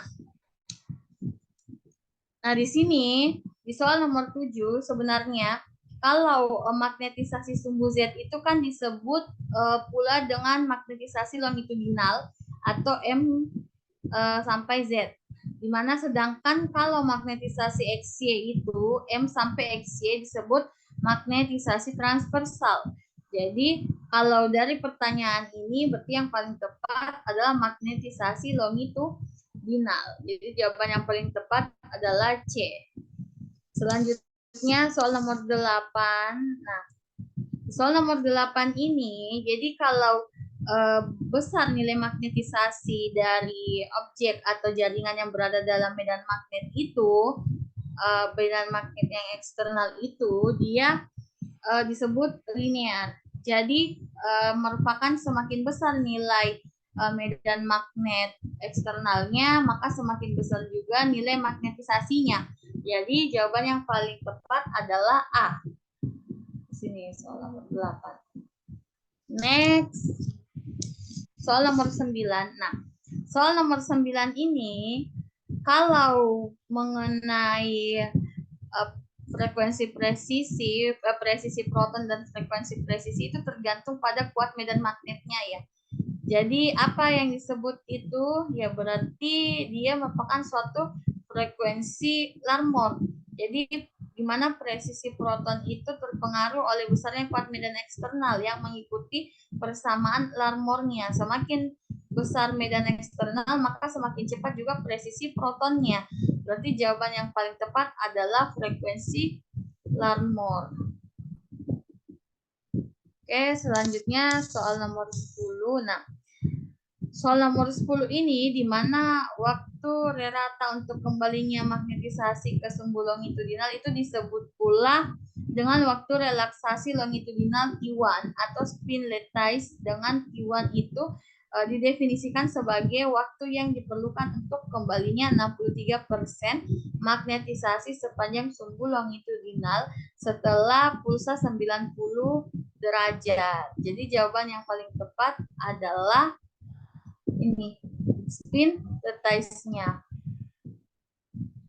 Selanjutnya soal nomor 11. Jadi kalau atom hidrogen pada jaringan itu kan berbeda-beda ya dalam tubuh manusia yang mempunyai nilai T1 yang berbeda-beda juga. Jadi hal ini dikarenakan perbedaan kondisi lingkungan makromolekulernya itu di mana jaringan seperti lemak akan memiliki nilai waktu T1 yang sangat cepat yaitu 150 sampai 250 ms. Kemudian cerebrospinalnya itu, jadi cerebrospinal fluidnya itu memiliki T1 sebesar 2000 sampai 3000 ms. Nah, oleh karena itu kontras citra MRI-nya itu akan tergantung dari perbedaan nilai T1 dari jaringan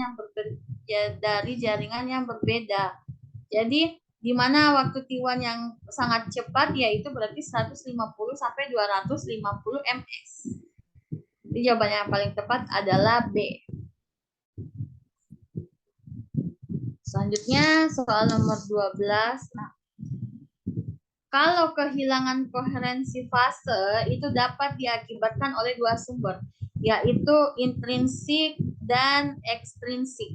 Nah, sumber ekstrinsik pada dephasing transversalnya itu disebabkan berulang atau reversibelnya, yaitu memang ketidakhomogenitas medan magnet statik yang BO dan ketidakhomogenitas yang diakibatkan oleh penerapan medan gradien sebagai pengkodean frekuensi dan fasenya. Berarti jawaban yang paling tepat adalah E, ketidakhomogenan medan magnet statik B0-nya. Nah, kemudian di soal nomor 13 ini, jadi kalau di sini kan waktu relaksasi T2 ya. Waktu relaksasi T2 itu disebut juga dengan spin-spin. Dengan T2 didefinisikan sebagai waktu yang dibutuhkan magnetisasi transversal untuk meluru 37% dari nilai awalnya. Jadi memang di mana waktu relaksasi itu disebut juga dengan spin-spin, berarti jawaban yang paling tepat adalah D, spin-spin.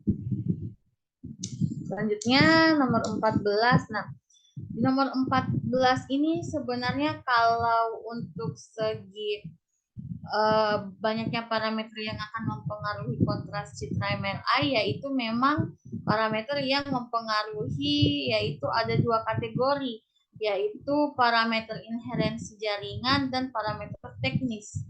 Nah, jadi dari pilihan itu yang paling tepat adalah A, inherensi jaringan. Jadi jawaban yang tepat nomor 14 adalah A.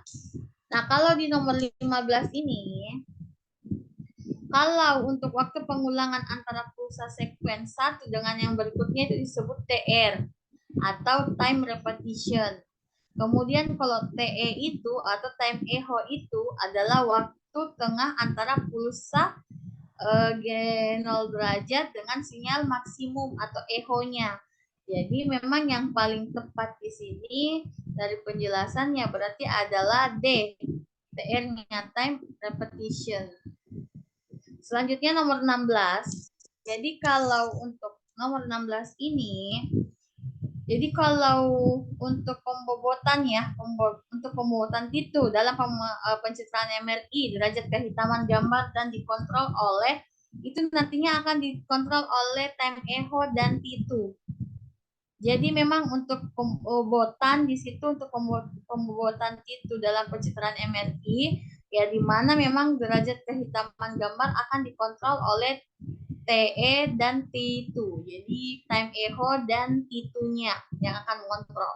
Jadi jawaban yang paling tepat adalah B, TE dan T2. Oke, selanjutnya nomor 17. Jadi sebenarnya kalau untuk menunjukkan struktur patologi secara jelas pada pencitraan MRI itu kita bisa lihat di mana penjelasan mengenai T2 ya. Jadi kalau T2 itu melihat jelas struktur patologi dan sangat sensitif untuk mendeteksi penyakit. Sedangkan kalau T1 itu melihat jelas atau detail struktur anatominya. Kalau proton density yang melihat perbedaan kontras jaringan antara yang mempunyai densitas kecil dan besar. Jadi yang paling tepat memang adalah T2. Di sini. Selanjutnya, kalau nomor 18 itu, jadi kalau yang bukan merupakan perangkat MRI, itu kalau perangkat-perangkat MRI kan ada sistem komputer, terus ruang scan, ruang equipment, magnet coil, kemudian aktif dan pasif shield-nya. Jadi yang bukan merupakan yang berarti adalah RF coil-nya. Di situ. Kemudian, nah kalau nomor 19 ini, jadi yang ditanyakan kan di mana gradient coil digunakan untuk membangkitkan medan magnet gradient yang berfungsi untuk menentukan irisan, pengkodian frekuensi, pengkodian fase, itu semuanya benar ya, yang merupakan untuk membangkitkan medan magnet. Jadi jawaban yang paling tepat adalah D, benar semua. Selanjutnya soal nomor 20. Nah, kalau untuk beberapa jenis coil RF itu ada berbagai macam, ada coil permukaan, ada coil volume, ada fase array atau PA coil, terus ada body coil, coil linear dan quadrant coil. Jadi jawaban yang paling tepat di sini adalah D, body coil.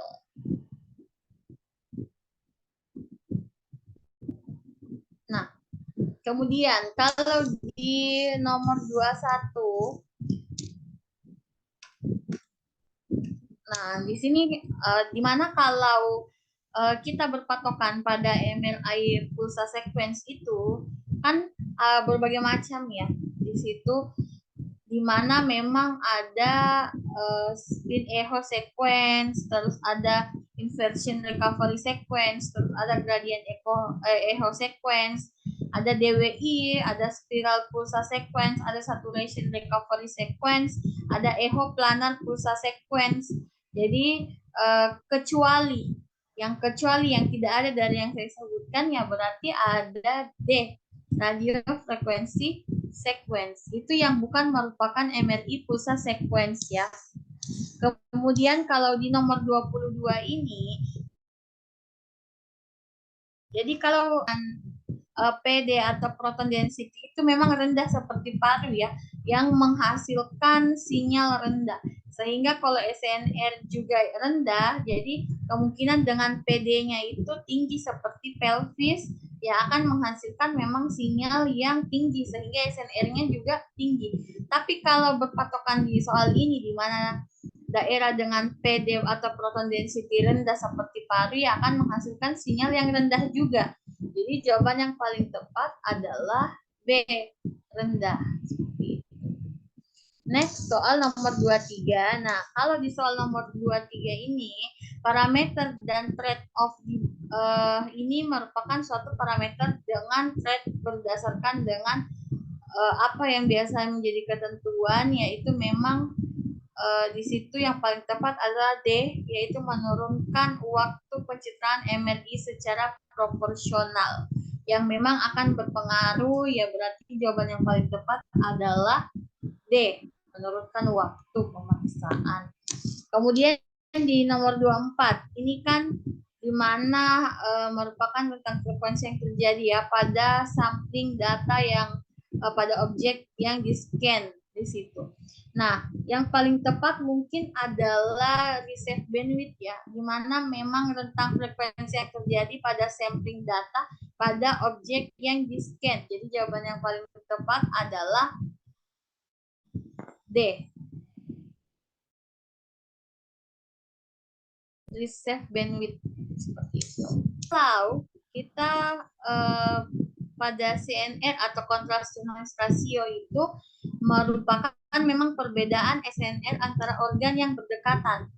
Nah, pada soal di atas untuk meningkatkan SNR itu tidak perlu menggunakan T1, tetapi bisa menggunakan T2.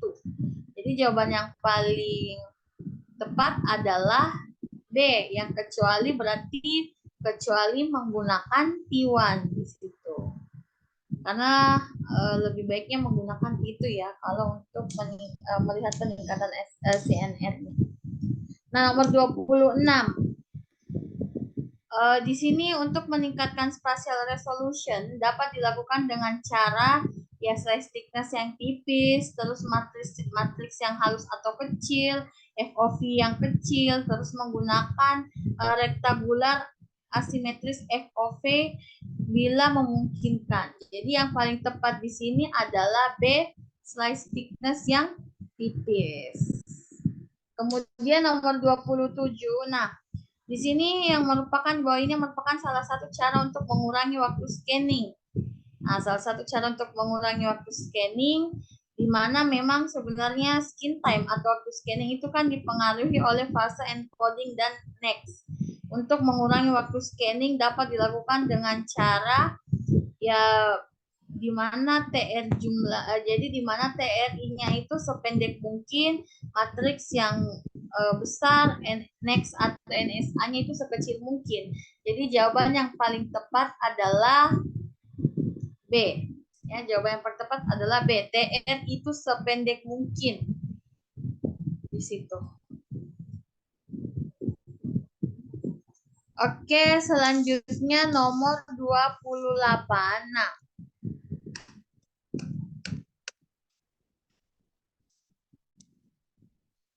Nah, di sini nomor 28 itu benda berbahaya itu bisa dimasukkan ke dalam ruangan MRI dan dapat tertarik dan dapat keluar dari tubuh tanpa peringatan menuju arah medan magnet yang sangat besar. Jadi contohnya kalau seperti kunci, logam, gunting, tabung gas yang infus dan sebagainya itu dia diperhatikan dalam penggunaan bahan-bahan itu yaitu akan memicu magnet-magnet yang ada di yang ada di gantry. Nah, tapi kalau di sini yang ditanyakan kecuali, berarti kalau kecuali ya paling tepat ya bahan-bahan ini ya jawaban yang paling tepat adalah E ya, pensil. Pensil tidak akan tertarik oleh magnet. Selanjutnya nomor 29. Nah, jadi di mana kalau batas aman spring field atau medan magnet tepinya itu tidak lebih dari 5 Gauss ya. Yang berarti memang di dalam Faraday cage-nya itu lebih dari Gauss. Jadi memang di sini yang paling tepat adalah tidak lebih dari 5 Gauss untuk Fridge field-nya, medan magnet tepi. Nah, kalau di soal 30 itu kalau di soal 30 di situ kan yang ditanyakan itu jenis coil MRI pada pemeriksaan MRI Cruris ya. Berarti kalau pemeriksaan pada MRI Cruris itu ya berarti kita pakainya yang di dekat dengan Cruris. Jadi biasanya kalau untuk jenis coil MRI yang kita gunakan untuk pemeriksaan MRI MRI Cruris itu biasanya kita pakai ya. Kita bisa pakai Genucoil situ. Karena memang dia agak dekat ya dari lokasinya Genu, terus lebih sedikit memungkinkan kalau misalnya kita pakai MRI Cruris. Kemudian soal 31, nah kalau pada pembahasan gradient field-nya itu di situ sudah jelas ya kalau dia memang dikenal dengan hukum Faraday's law of induction. Jadi yang paling tepat itu adalah poin A. Nah, selanjutnya nomor 32. Nah, nomor 32 di sini kalau medan magnet pada MRI itu, kalau medan magnet pada MRI yang dapat menyebabkan hangat pada jaringan tubuh tetapi aman pada tubuh dan material biologis adalah file radiofrekuensi atau RF file-nya. Jadi semakin tinggi energi RF yang digunakan akan meningkatkan pemanasan jaringan tubuh. Jadi banyak faktor yang menyebabkan ya jadi memang di sini yang paling jelas adalah A, file radiofrekuensi.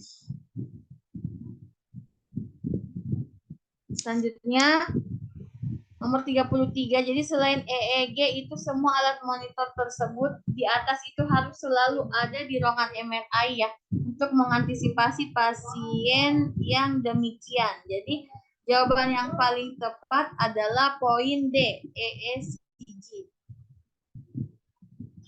Selanjutnya kalau untuk soal nomor 34, jadi kalau kondisi yang gas helium ini, kondisi di mana gas helium keluar dari dalam mesin MRI itu disebut dengan magnet points atau magnetic file emergency. Jadi yang paling tepat adalah A, magnet points-nya. Atau biasa disebut dengan magnetic file emergency. Ini. Kalau di soal nomor 35, nah kalau FOV pemeriksaan MRI kardiak, abdomen bawah, abdomen atas, dan toraks adalah kita gunakan itu 40. Kemudian kalau pembahasan di sini sudah jelas kalau yang ditanyakan pemeriksaan MRI toraks, ya berarti jawaban yang paling jelas itu ini supine feet first.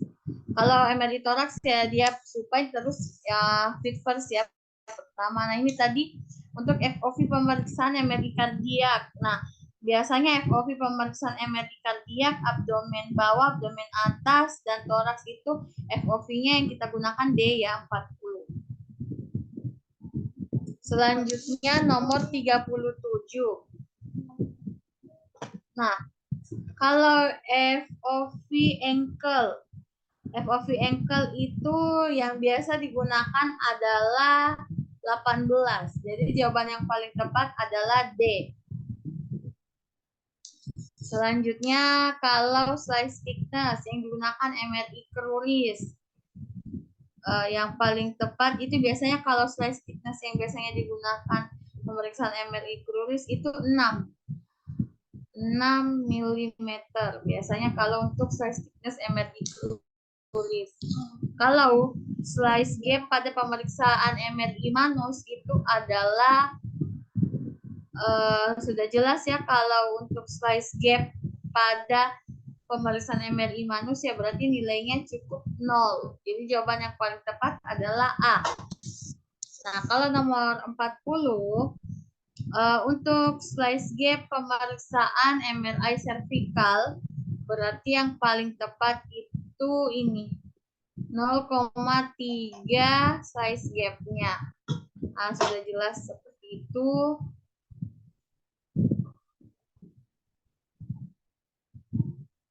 Oke.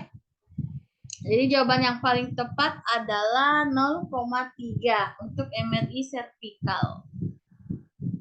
Oke, jadi kurang lebih untuk jawabannya seperti itu ya. Jadi silakan boleh dimasukkan di kolom komentar berapa benarnya untuk CT scan, terus berapa benarnya untuk MRI. Jadi kemarin memang berdasarkan dari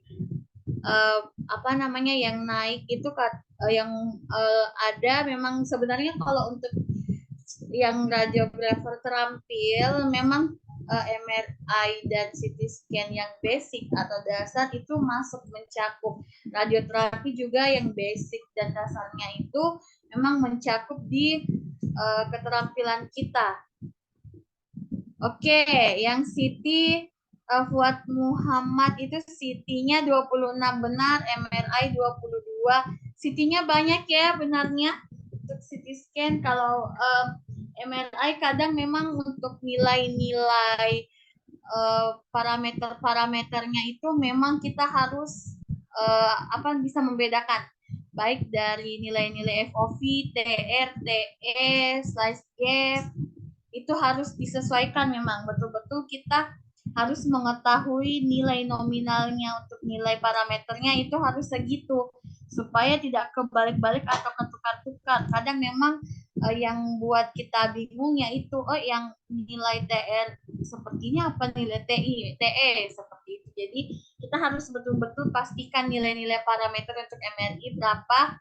Kalau siapa lagi mungkin boleh silakan dituliskan skornya. Jadi untuk skor CT-nya sangat tinggi ya. Kalau MRI mungkin biasanya yang kesulitan itu di penentuan nilai-nilai parameter. Yang agak kesulitan biasanya karena biasa kadang kebalik-balik nilai-nilai atau biasa juga untuk koil-koilnya ya. Atau mungkin dari medan-medan magnetnya. Oke, semangat semua untuk menghadapi ujian ke depan. Semoga sesuai dengan harapan kita, sesuai dengan apa yang kita targetkan, dan semoga semuanya itu dijabah dan kita aminkan sama-sama semua. Semoga sesuai dengan apa yang kita harapkan. Jadi kalau mau mencapai target memang maka jadilah orang yang berlari di saat yang lainnya hanya jalan santai, atau jadilah orang yang bangun di tengah orang lain lebih banyak tertidur. Karena kita akan merasakan istirahat dan kebahagiaan di saat yang lain masih berjuang dalam ketidakpastian. Jadi insya Allah semoga apa yang proses kita lalui saat ini akan dijabah sesuai dengan apa yang kita harapkan semua. Semangat semua, jangan lupa istirahat dan minum vitamin yang banyak ya. Sampai ketemu di lain kesempatan. Mohon maaf apabila ada salah kata dari saya. Lebih dan kurangnya mohon dimaafkan. Wabillahi taufiq wal hidayah. Wassalamualaikum warahmatullahi wabarakatuh. Terima kasih semua.